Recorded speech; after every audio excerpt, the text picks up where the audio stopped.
Fascism మూలాలు ఇది మాట్లాడుతున్నప్పుడు దీని గురించి మన అందరం కూడా రోజు చర్చ చేస్తూనే ఉంటాము. ఎక్కడో ఒకటి ఫేస్బుక్లో చూస్తాము, లేకపోతే పేపర్ చదివినప్పుడు మన చుట్టుపక్కల వాళ్ళతో మాట్లాడుకుంటూ ఉంటాము.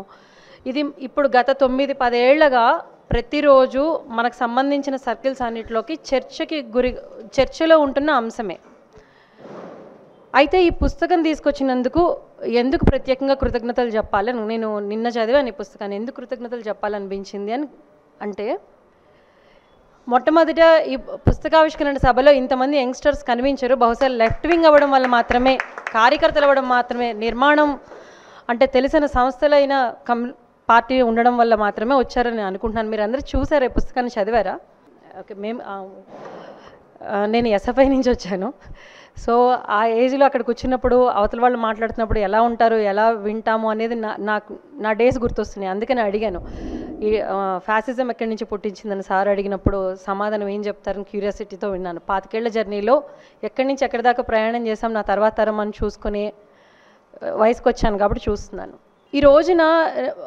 ఈ రోజున సమస్య మరింత జటిలమైంది. ఒక 25 ఏళ్ల క్రితం ఉన్న సమస్య కంటే ఇప్పుడు జటిలమైంది. పర్టికులర్గా 10 ఏళ్లలో సోషల్ మీడియా వచ్చిన తర్వాత ఇంకా కష్టమైంది. ఫైట్ అనేది ఇంకా కష్టమైంది.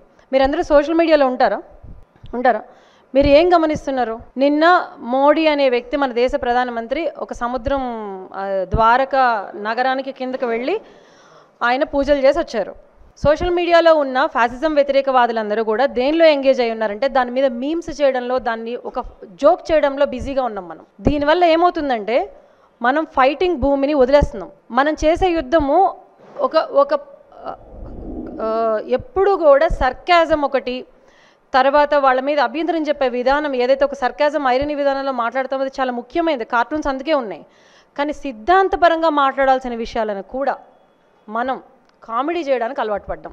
దీనిలో ఏమవుతుందంటే ఎవరినైతే మనం కన్విన్స్ చేయాలో, ఎవరితో అయితే ఏ వర్గం అయితే ప్రజలు 25 ఏళ్ల క్రితం 10 ఏళ్ల క్రితం కంటే కూడా ఇప్పుడు మతోన్మాదులవుతున్నారు. అవునా కాదా? బీజేపీ ఇప్పుడు మెజారిటీతో వస్తుంది పవర్లోకి, కాదా? ప్రజలు ఎంతసేపు ఈవీఎంల మీదనో మనం అదేంటి ఈ ఎన్నికల విధానం మీద మాత్రమే మనం నేరాన్ని నెట్టివేయలేం.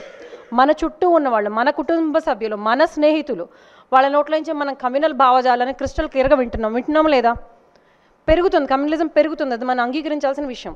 దీన్ని ఫైట్ చేసేటప్పుడు ఏమవుతుందంటే మనము ఒక జోక్ భాషలో మాట్లాడేదానికి, ఒక సినిమా ఫక్కీలో మాట్లాడేదానికి, ఒక బ్రహ్మానందం గారి మీద జరిగే మీమ్స్ మెటీరియల్స్ టైప్లో ఒక భావజాలానికి సంబంధించిన విషయాలు మాట్లాడడానికి అలవాటు పడున్నాం. దానివల్ల మనం ఏం మాట్లాడదలుచుకున్నామో దాని పదును తగ్గింది, కాదా? పదును తగ్గింది. మనం ఆయన అక్కడ ఉన్నాడు, ఇంకా డైవర్ అక్కడి నుంచే స్పేస్లో వదిలేస్తే పోయేది, లేకపోతే అక్కడే చస్తే పోయేది. ఇది కాదు సమస్య. ఇప్పుడు ఆయన నిదానంగా ఏమెక్కించాడంటే రామజన్మభూమి డన్, వాళ్ళకి కావాల్సింది వాళ్ళు తెచ్చుకున్నారు, వాళ్ళు డన్. నెక్స్ట్ ఎన్నికలకి ఒక భూమికని ఆయన రెడీ చేసుకుంటున్నాడు. భూమి మీద పోరాటం అయిపోయింది, ఇప్పుడు నీళ్ళల్లో మొదలుపెట్టాడు. ఆయన రెడీ చేసుకున్నాడు భూమిని. ఇది ఎంత డేంజరో మనం మాట్లాడాల్సింది పోయి యంగ్స్టర్స్ ఎవరి చేతిలో అయితే టెక్నాలజీ ఉందో, ఎవరైతే ఏ టెక్నాలజీ ద్వారా మన నిమిషాల్లో మన సిద్ధాంతాన్ని కానీ మన అభిప్రాయాలను కానీ వెల్లడించగలమో, ఏ టెక్నాలజీతో, పత్రికలు మన చేతుల్లో లేవు, టీవీలు మన చేతుల్లో లేవు, సోషల్ మీడియా మన చేతుల్లో ఉందేమో అన్న భ్రమ అయితే ప్రస్తుతానికి ఉంది. అది ఎంతవరకు మన చేతుల్లో ఉందనేది మనందరికీ తెలిసిన విషయం. కానీ దీనిలో కూడా మనం ఆ గేమే ఆడుతున్నాం. వాళ్ళు బరిగీస్తున్నారు, ఆ బరిలో మనం ఆడుతున్నాం. ఆ విషయాన్ని మనం మర్చిపోతున్నాం. అలాంటి పరిస్థితుల్లో ఒక టైం లైన్ గుర్తు చేసిన పుస్తకం ఇది. ఫ్యాసిజం మూలాలు అవుతుండొచ్చు, కానీ భారతదేశంలో ఇప్పుడు ఫాసిజం వైపు అడుగులేస్తున్న భారతదేశంలో దీని పుట్టుపూర్వత్రాలు ఎక్కడ బయలుదేరాము, దాని టైం లైన్, మొదట ఏం జరిగింది, తర్వాత ఏం జరిగింది, స్వతంత్రానికి ముందు ఏం జరిగింది, 47లో ఏం జరిగింది, రాజ్యాంగ సవరణల విషయంలో ఏం జరిగింది, ఆర్ఎస్ఎస్ సిద్ధాంతం ఏంటి, బీజేపీ ఎన్డీఏ ప్రభుత్వం ఏర్పాటు చేసినప్పుడు ఏం జరిగింది, ఒక టైం లైన్ని చాలా తక్కువ నిడివిలో తేలికైన భాషలో ఈజీగా ఒక హ్యాండ్ బుక్ లాంటి దానితో దీన్ని తీసుకుని వచ్చారు. ఇది ఎందుకు చదవాలంటే మనం ఫైట్ చేసేదానికి ఒక లాంగ్వేజ్ ఉండాలి. కఠినమైన మన మీద మనం విమర్శ పెట్టుకోవడానికి కొంచెం మనందరం బాధపడచ్చు, కానీ మనం క్లోజ్ సర్కిల్లో ఉన్న మనం ఓపెన్గా మాట్లాడుకోవచ్చు. మీరు అభ్యంతరం పెట్టరని నేను అనుకుంటున్నాను. భావజాలానికి సంబంధించిన విషయాలు మాట్లాడేటప్పుడు ఎప్పుడు కఠినమైన పదజాలం వస్తుంది, కఠినమైన భాష వస్తుంది. ప్రజల భాష అనేది ఎప్పుడు జానపదాలు మనం వింటాం కదా, చాలా మామూలుగా ఉంటాయి. కానీ సిద్ధాంతపరమైన విషయాలు చెప్పాల్సి వచ్చినప్పుడు కాంప్లికేటెడ్ అవుతాయి, ఎందుకంటే అది కష్టమైన విషయాలు. కానీ కష్టమైన విషయాలు సింపుల్ లాంగ్వేజ్లో మామూలుగా అందరికీ అర్థమయ్యే ఒక మామూలు పదాలు ఉపయోగిస్తూ అనువాదం చేసినందుకు కూడా కృతజ్ఞతలు తీసుకున్నాను. మా నాన్న ఒక పుస్తకం రాశారు, జాతి విద్రోహక ఆర్ఎస్ఎస్ అని. ఒక 35 ఏళ్ళు 40 ఏళ్ళు అయ్యింది. నేను దాన్ని రీప్రింట్ చేయాలనుకున్నప్పుడు అది పట్టుకుంటే ఇలా పొడైపోయే దశలో ఉంది ఆ పుస్తకం. ఒక్క పుస్తకం దొరికింది. రీప్రింట్ చేయాలనుకున్నప్పుడు నాకు వచ్చిన మొట్టమొదటి ఆలోచన, అయిపోయాను నేను, రీప్రింట్ చేస్తే నన్ను కుమ్మేస్తారు అనుకున్నా, లోపలేస్తారు. ఇదే వచ్చింది నాకు ఆలోచన. భయం, ఎంత భయంలో ఉన్నామో అది చెప్పుకోవడానికి మొహమాటం ఏముంది, నేను భయం లేకుండా చెప్తున్నాను నేను భయపడ్డానని. సో అలాంటి టైంలో ఈ పుస్తకాన్ని తీసుకొచ్చినందుకు వచ్చింది పుస్తకం అనగానే ఎన్ వేణుగోపాల్ గారు కానీ ఎవరిని చూసినా భయపడుతున్నాం. తక్కువ మంది ఉన్నారు మాట్లాడేవాళ్ళు, చాలా తక్కువ మంది ఉన్నారు. ఈ వాయిసెస్ని ఎలా కాపాడుకోవాలి, వీళ్ళందరికీ మద్దతు తెలియజేయాలంటే, మేము ఉన్నాం వెనక అని చెప్పాలంటే ఏం చేయాలి, ఎలా మాట్లాడాలి, ఎలా కన్వే చేయాలి, ఏం చేయాలనేది ఒక సందిగ్ధ స్థితిలో ఉన్నాం. లేదు నిలబడి మాట్లాడాలి, 25 ఏళ్ల క్రితం 20 ఏళ్ల క్రితం ఉన్నట్టు ప్రజా పోరాటాలు ఇప్పుడు ఉన్నాయా? వాళ్ళు మనల్ని ఎంగేజ్ చేశారు. డబ్బులు పెరుగుతున్నాయి, కాస్ట్ పెరుగుతుంది, మొత్తం ప్రభుత్వం నడవట్లేదు, అంత క్యాపిటలిస్టులు నడిపిస్తున్న ప్రభుత్వం మనం చూస్తున్నదంతా. వాళ్ళు ఎలా ఆడితే మనం అలా ఆడుతున్నాం. మనని 10 గంటల నుంచి 10 గంటలు 12 గంటలు 13 గంటలు అవుతుంది. హాస్పిటల్ ప్రభుత్వ హాస్పిటల్స్ లేవు, ప్రభుత్వ స్కూళ్ళు నడవట్లేదు. సో మనం బతకాలంటే, మన పిల్లల్ని బతికించుకోవాలంటే, మన తల్లిదండ్రులు చూసుకోవాలంటే, మన ఆరోగ్యం చూసుకోవాలంటే మనం డబ్బు సంపాదించాలి. ఆ యంత్రంలో మనను బాగా ఎంగేజ్ చేస్తున్నారు. మొత్తం అందరం ఎంగేజ్ అయ్యి ఉంటున్నాం. ఎవరైతే కొన్ని వాయిసెస్ నిలబడి గట్టిగా మాట్లాడుతున్నారో వాళ్ళ గొంతు నొక్కుతున్నారు, వాళ్ళు లోపలేస్తున్నాం. మనం చూస్తున్నాం రోజు ఏం జరుగుతుంది. జిఎన్ సాయిబాబా దగ్గర నుంచి ఎవరైనా మాట్లాడితే లోపలేస్తున్నాం, మాట్లాడితే ఇంటికి వచ్చి అటాక్ చేస్తున్నారు, మాట్లాడదలుచుకుంటే భయపెడుతున్నారు, ట్రోల్ చేస్తున్నారు, సోషల్ మీడియాలో కూడా ట్రోల్ చేస్తున్నారు, బయట వస్తే ఇళ్ల మీద దాడులు చేస్తున్నారు. ఇట్లాంటి భయంకరమైన పరిస్థితుల్లో మనం ఉన్నప్పుడు మనం ఏం చేస్తున్నాం? మనకి ఇది ఓకేనా? ఇలా ఉండడం మనకు ఓకేనా? మా అబ్బాయి రోజు వచ్చినప్పుడు, ఇంటికి వచ్చినప్పుడు, స్కూల్ నుంచి వచ్చినప్పుడు ఏం మాట్లాడతాడంటే, అసలు కొన్ని న్యూస్లు వింటే కొంచెం ఆశ్చర్యంగా ఉండదు. వాట్సాప్ యూనివర్సిటీ ఇన్ఫర్మేషన్ అంతా క్యారీ తీసుకొస్తున్నాడు. పిల్లలు 10 ఏళ్ల పిల్లలు కూడా వాళ్ళు మనం అనే భాషలో మాట్లాడుతున్నారు. ఆ భాష చాలా తేలికైంది, ఈజీగా ఉంటుంది. అందులో ఒక కల్పితమైన చరిత్ర ఉంటుంది, ఫ్యాంటసీ ఉంటుంది. ఆల్మోస్ట్ సినిమాల్లో ఏం చూస్తాం మనం, బాహుబలి, మగధీర లాంటి కథలు ఉంటాయి. అవి క్యారీ చేయడం చాలా ఈజీగా ఉంటుంది. మన ఫైట్ క్లిష్టం అవుతుంది వాళ్ళతో మాట్లాడటానికి. ఏదో చెప్తారు సుదర్శన చక్రము, అదేదో ఆయన ఆ అడుగున ద్వారకాలో ఇంకొకటి ఏదో ఈకుంది, ఇంకొకటి ఏదో తోకుంది అనగానే అది మన భూమి, వెళ్ళి మనం ఖర్చు వేద్దాం. ఆర్ఎస్ఎస్ మన ఆర్టీసీ బస్సుల్లో మనం ఖర్చు వేసినట్టు ఈ నేల మాది అని ఖర్చు వేద్దాం అనుకుంటారు. మనందరం వాళ్ళ వెనక ఒక తంబుడుగా వెళ్తున్నాం, దీనిలో వెళ్తున్నాం. ఇప్పుడు దీనికి ఏదైనా సొల్యూషన్ ఉందని ఎవరికైనా అనిపిస్తుందా? వచ్చేసారి కూడా వాళ్ళే పదవిలో ఉండే ఛాన్సెస్ చాలా ఎక్కువ ఉన్నాయి. మరి మనం ఏం చేస్తాం? మనం ఏం చేయగలగాలి? మన చేతిలో ఉండే ఆయుధాలు ఏంటి? మనం వాళ్ళతో ఎలా ఫైట్ చేస్తాం? వాళ్ళ భాష వాళ్ళకి ఒకటే ఏజెండా, వన్ నేషన్, అదేంటి వాళ్ళ థియరీ ఉంది కదా, అలాగే వాళ్ళకి ఒకటే ఏజెండా ఉంది. కానీ మనం భిన్నమైన స్వరాలను అంగీకరించే వాళ్ళం. భిన్నత్వం ఉంది, బహుళత్వం ఉంది అని అంగీకరించే వాళ్ళం. నిచ్చెన మెట్ల కుల వ్యవస్థ ఉంది మన దగ్గర, స్త్రీ పురుషుల భేదం ఉంది. అందులో కూడా మళ్ళీ కుల వ్యవస్థకు సంబంధించి స్త్రీ పురుషులకు సంబంధించిన అంతరాలు ఉన్నాయి. కులంలో కూడా మళ్ళీ జాతులు ఉన్నాయి, నానా జాతులు ఉన్నాయి, తెగలు ఉన్నాయి, ప్రాంతాల మధ్య అసమానత ఉంది. మన ఇన్ని రిప్రజెంటేషన్స్ కలుపుకుంటూ మనలో ఉన్న భేదాలను తగ్గించుకుంటూ అల్లుకుంటూ పోవాలి. వాళ్ళకి ఏమీ లేదు, ఒకటే నినాదం, ఒకటే మాట. ఈ దేశం మంది, ఇది మనది అంటే హిందువులది. ఈ దేశం ఒక కులానిది, ఒక మతానిది. మిగిలిన వాళ్ళంతా రెండో జాతి పౌరులు, ఉంటే ఇక్కడ ఉండాలి, లేకపోతే వెళ్ళిపోవాలి. ఏం చేస్తారు మీరు అని అంటే, రాగల రోజులు చాలా దారుణంగా ఉండబోతున్నాయి. మనం ఒక చీకటి యుగాన్ని, ఫాసిజం వైపు ఇప్పుడు అడుగులేమో కానీ ఇంకొకసారి పవర్లోకి వస్తే ఏం జరుగుతుందో మనకు తెలియదు. మనందరం కూడా ఎక్కడ ఉంటామో కూడా మనకు తెలియదు. అందరం కూడా రిస్క్లో ఉంటాం. ఇది మనము జనాలతో ఎలా మాట్లాడాలి, ఎలా కన్విన్స్ చేయాలి? వాళ్ళ భాష వాళ్ళు చెప్తున్నంత తేలికగా, వాళ్ళ దగ్గర పవర్ ఉంది, వాళ్ళ దగ్గర మొత్తం మీడియా వాళ్ళ చేతుల్లో ఉంది, మొత్తం ఇన్స్ట్రుమెంట్స్ అన్నీ వాళ్ళ చేతుల్లో ఉన్నాయి. మన చేతుల్లో ఉంది. మనం ఎలా ఫైట్ చేస్తాం? మన మధ్య చాలా అంతరాలు ఉన్నాయి, భావజాలకమైన అంతరాలు ఉన్నాయి. మనం ఐడియాలజికల్గా మనం భిన్నమైన నేపథ్యాల నుంచి ఉన్న వాళ్ళం, భిన్నమైన ఫైట్స్లో ఉన్నవాళ్ళం. స్త్రీవాదం ఉంది, దళిత అస్తిత్వవాదం ఉంది, కమ్యూనిస్టులు ఉన్నారు, కమ్యూనిజం ఉంది, మైనారిటీ మతస్థులు. మైనారిటీ అనగానే అస్తమానం మన ముస్లింలని ఒక్క ఐడెంటిటీనే మాట్లాడతాం, కానీ సిక్కుల సంగతి ఏంటి?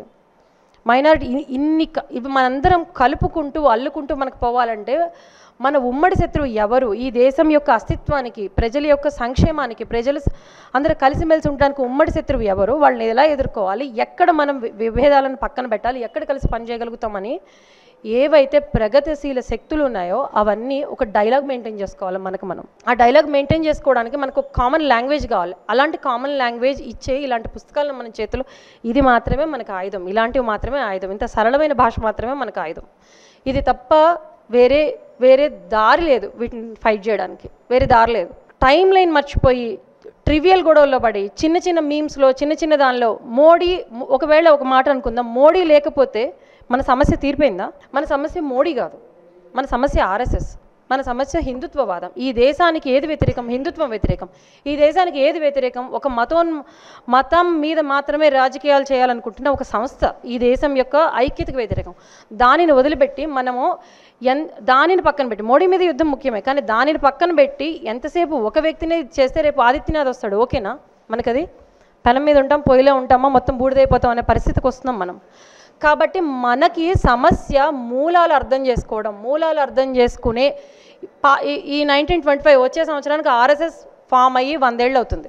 మనం చూడబోతున్నాం వాళ్ళు సెలబ్రేట్ చేసుకోవడానికి, వాళ్ళ సెలబ్రేషన్స్ మనం చూడబోతున్నాం. మనం ఏం చేస్తాం? మనం మైనారిటీ. ఇప్పుడు ఎవరైతే ప్రజాతంత్రం గురించి మాట్లాడతారో, ఎవరైతే ప్రజాస్వామ్యం గురించి మాట్లాడతారో, ఎవరైతే లౌకికవాద సెక్యులరిజం గురించి మాట్లాడతారో వాళ్ళందరం ఈ దేశంలో ఇప్పుడు మైనారిటీ వాదులుగా మిగిలిపోయి ఉన్నాం.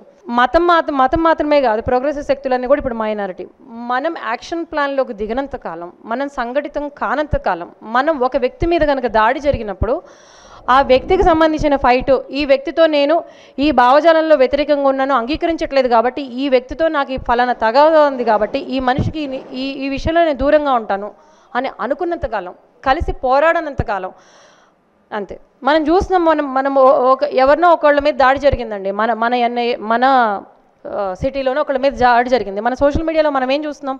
ఆ మనిషి మీద ఎందుకు అటాక్ చేశారంటే ప్రస్తుతం అధికారంలో ఉన్న ఫాసిస్ట్ ప్రభుత్వానికి వ్యతిరేకంగా రాస్తున్నారు, మాట్లాడుతున్నారు కాబట్టి అటాక్ చేశారు. ఆ వ్యక్తితో నాకు ఏదో తగాదా ఉంది కాబట్టి ఆయన ఫైట్ మొత్తాన్ని తీసేస్తాం, ఆమె ఫైట్ మొత్తాన్ని తీసేస్తాం. ఇది జరుగుతుందా లేదా చెప్పండి?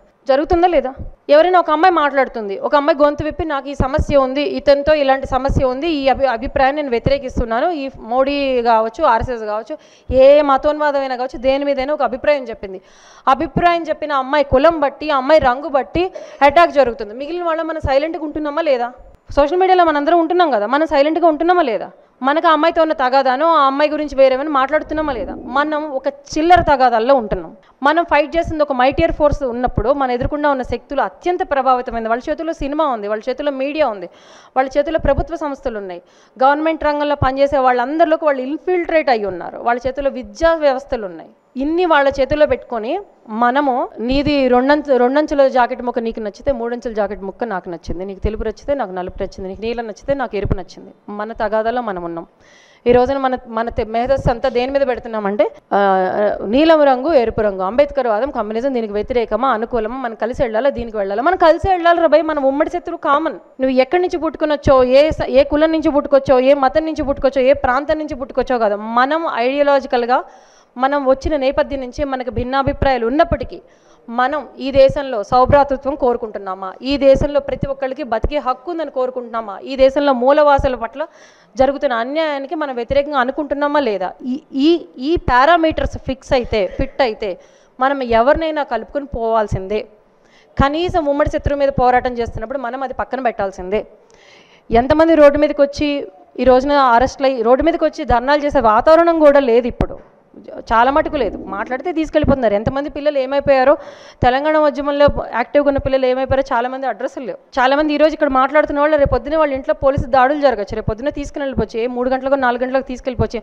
ఈ పుస్తకం వేసినందుకు ఏమో స్టాలిన్ ఏమవుతుందో, ఇవేమని ఎంకరేజ్ చేసామని బాగానే రాశారు అన్వర్ గారు, ఏమవుతుందో మనకు తెలీదు, ఎవరి మీద ఏమవుతుందో తెలీదు. మనం ఏం చేస్తాం? ఈ మీటింగ్లు ఇవన్నీ మాట్లాడుకోవడం బాగుంటుంది, కానీ మనం ఏం చేస్తామో, యాక్షన్లో దిగుతామా లేదా అనే కమిట్మెంట్ తీసుకోనంత కాలం కూడా ఇవన్నీ సాయంకాలం శ్రావణ మాసంలో పేరెంట్ వాళ్ళ మీటింగ్లే. క్షమించండి ఇట్లా మాట్లాడుతున్నాను, నేను అభ్యంతరం పెట్టడం కాదు. యాక్షన్లోకి దిగని మేధస్సు ఎప్పుడు కూడా దానివల్ల ఏమీ లేదు. పేరెంట్ వాళ్ళ శనగలు జాకెట్ ముక్కలైనా వస్తాయి, కానీ ఇక్కడ ఈ పుస్తకాన్ని తీసుకుని ఎక్కడ పడేస్తామో కూడా తెలియదు, ఆ ఫాయిదా కూడా ఉండదు.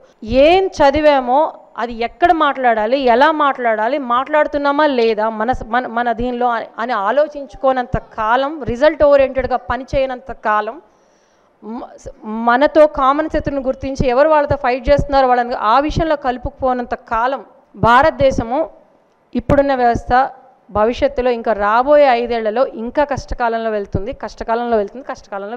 అంతే నేను చెప్పదలుచుకుంది. నెగిటివ్గా మాట్లాడటం నా ఉద్దేశం కాదు, కానీ మీ అందరికీ తెలిసిన రియాలిటీయే. కాకపోతే యాక్షన్లోకి ఎక్కడ దిగుతామనే అనే క్వశ్చన్ వచ్చింది కాబట్టి అడుగుతున్నాను అంతే. నేను ఒక పై జనరేషన్కి కింద జనరేషన్కి మధ్యలో ఉన్నాను కాబట్టి చెప్తున్నాను. మనం ఏం చేస్తాం, మనం ఎలా దీన్ని తీసుకుని వెళ్ళి మాట్లాడతాం, ఎక్కడ మాట్లాడతాం, మన చేతులు కట్టేస్తే నోరు కట్టేస్తే ఏ విధంగా మాట్లాడతాం అనే action plan more necessary than anything అని నేను అనుకుంటున్నాను. జై భీమ్, లాల్ సలాం. Thank you.